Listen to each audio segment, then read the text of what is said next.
해와 달이 부끄러워하는 영광, 이 제목으로 하나님의 말씀을 살펴보도록 하겠습니다. 해와 달이 부끄러워하는 날이 오게 됩니다. 그래서 그때 하나님께서는 그 영광을 나타내시게 된다는 사실, 그래서 이 시간에 해와 달이 부끄러워하는 영광, 이 제목으로 하나님의 말씀을 살펴보도록 하겠습니다. 그래서 마지막에 하나님께서는 큰 환난을 말씀을 하셨습니다.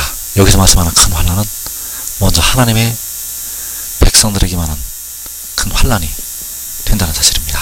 그래서 베드로 사도는 하나님의 집에서 심판을 시작할 때가 되었다고 말씀을 하고 있고, 이 심판은 백성들에게서, 택하신 백성들에게서 먼저 시작이 된다는 사실입니다. 그래서 이사야 24장 13절에서 세계 민족 중에 이러한 일이 있으리니 곧 감람나무를 흔든 같고 포도를 거둔 후에 그 남은 것을 주움 같을 것이니라.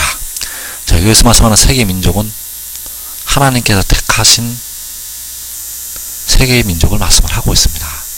그래서 택하신 민족들 중에서, 택하신 세계 민족들 중에서 이러한 일이 있게 되는데, 감람나무를 흔든 같고 포도를 거둔 후에 그 남은 것을 주움 같은 일이 있게 됩니다.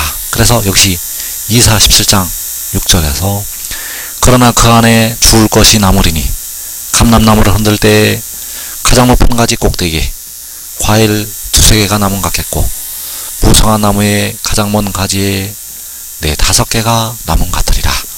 이스라엘의 하나님 여호와의 말씀이니라.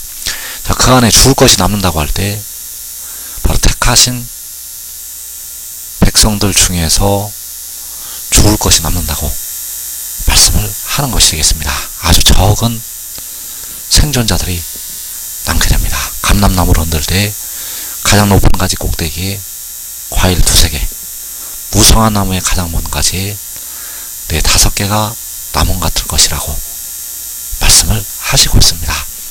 그래서 이사야 24장 13절을 다시 보게 되면 세계 민족 중에 이러한 일이 있으리니 곧 감람나무를 흔든 같고 포도를 거둔 후에 그 남은 것을 주움 같을 것이니라. 그래서 하나님께서는 이 땅에 택하신 백성들 중에서 생존자를 조금 남겨두신다고 말씀을 하고 있습니다. 이사 1장 8절에서 딸 시온은 포도원의 망대같이 참외밭의 원두막같이 예워쌓인 성읍같이 겨우 남았도다. 만군의 여호와께서 우리를 위하여 생존자를 조금 남겨두지 아니하셨다면 우리가 소돔 같고 고모라 같았으리로다. 만군의 여호와께서 우리를 위해서 생존자를 조금 남겨두신다고 말씀을 하고 있습니다. 바로 세계 민족 중에 이러한 일이 있게 되는데, 감람나무를 흔든 같고 포도를 거둔 후에 그 남은 것을 주움 같은 그 일이 있게 된다는 사실입니다. 그래서 하나님께서 이 일을 행하실 때 요한계시록 6장에서 이 땅의 4분의 1이 죽임을 당하게 됩니다. 이때 바로 만군의 여호와께서는 백성들을 위해서 생존자를 조금 남겨두시게 됩니다. 그래서 감람나무를 흔든 같고 포도를 거둔 후에 그 남은 것을 주움 같을 것이니라. 자, 남겨두시는 생존자들, 조금 남겨두시는 생존자들이 에워싸인 성읍 안에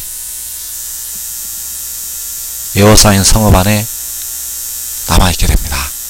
그래서 이사야 4장 3절에서 시온에 남아있는 자, 예루살렘에 머물러 있는 자, 곧 예루살렘 안에 생존한 자 중 기록된 모든 사람은 거룩하다 칭함을 얻으리니. 자, 예루살렘 안에 생존한 자. 자, 여기서 말씀하는 예루살렘은 에워싸인 성읍을 가리키고 있습니다.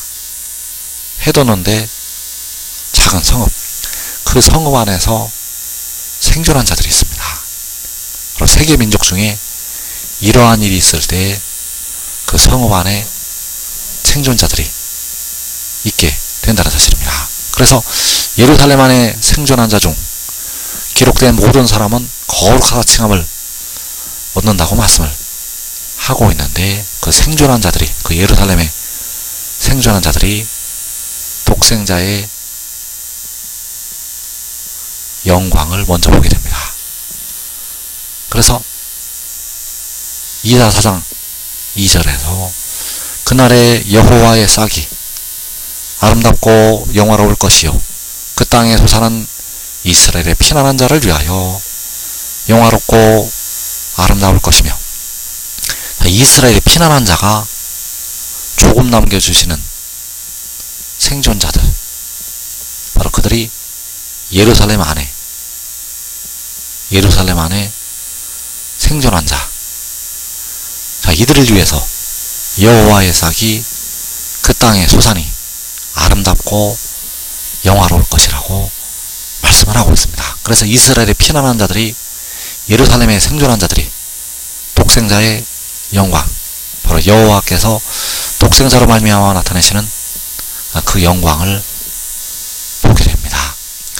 그래서 그날에 여호와의 삭이 아름답고 영화로울 것이요 그 땅에 솟아난 이스라엘의 피난한 자를 위하여 영화롭고 아름다울 것이며, 그래서 주님께서는 천사들을 나팔소리와 함께 보내신다고 말씀을 하고 있는데, 이 천사들이 가라지를 거두어서 불에 사를 것을 말씀을 하시고 있고, 또 곡식들, 바로 하나님의 택하신 백성들을 곳간에 천국 창고에 거둬들 것을 말씀을 하셨습니다.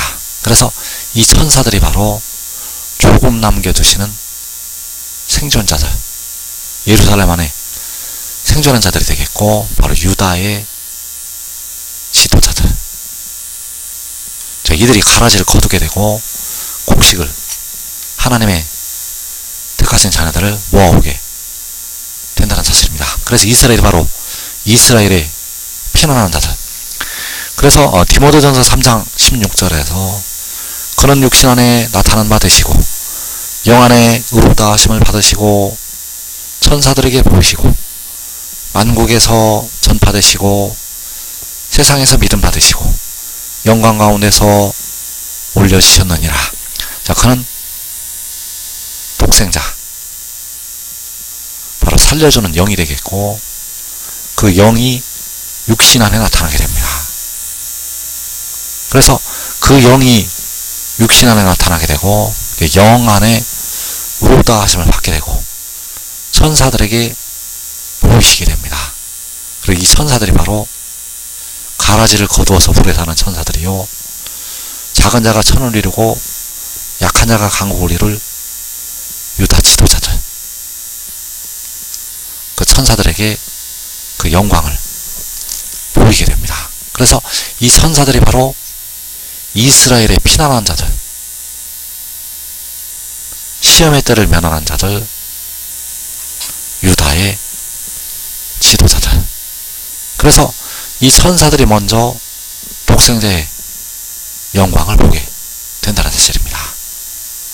택하신 모든 백성들 중에서 먼저 독생자의 영광을 보게 된다는 사실입니다. 그리고 그 천사들에게 보이신 후에 열방을 향해서 그 영광을 보이게 됩니다. 그래서 이사 11장에서 열방을 향하여 기치를 세우신다고 말씀을 하시고 있고, 그 기치가 바로 독생자가 볼 수가 없는 하나님의 영광을 나타내게 됩니다. 이때 바로 만국의 전파가 되고 세상에서 믿은 바가 되신다는 사실. 그래서 만국에 전파될 때, 세상에 택하신 모든 백성들이 그를 믿을 때, 그때 바로 7달의 빛이 나타나게 됩니다. 바로 공의로운 해가 떠올라서 치료하는 광선을 발하게 된다는 사실. 그래서 이사 24장 23절에서 그때의 달이 수치를 당하고 해가 부끄러워하리니 이는 만군의 여호와께서 시온산과 예루살렘에서 왕이 되시고 그 장로들 앞에서 영광을 나타내실 것임이라. 이때에 달이 수치를 당하고 해가 부끄러워한다고 말씀을 하고 있습니다. 이때가 바로 만국의 독생자가 선포될 때, 만군의 여호와께서 독생자로 말미암아 그 장로들 앞에서 영광을 나타내시게 된다는 사실입니다. 그래서 지금 믿고 순종하는 자들은 예루살렘 안에 생존한 자들이 되어서 여호와의 싸게 아름답고 영화로운 영광을 먼저 보게 됩니다. 이 복된 자리에 꼭 들어가기를 축원합니다.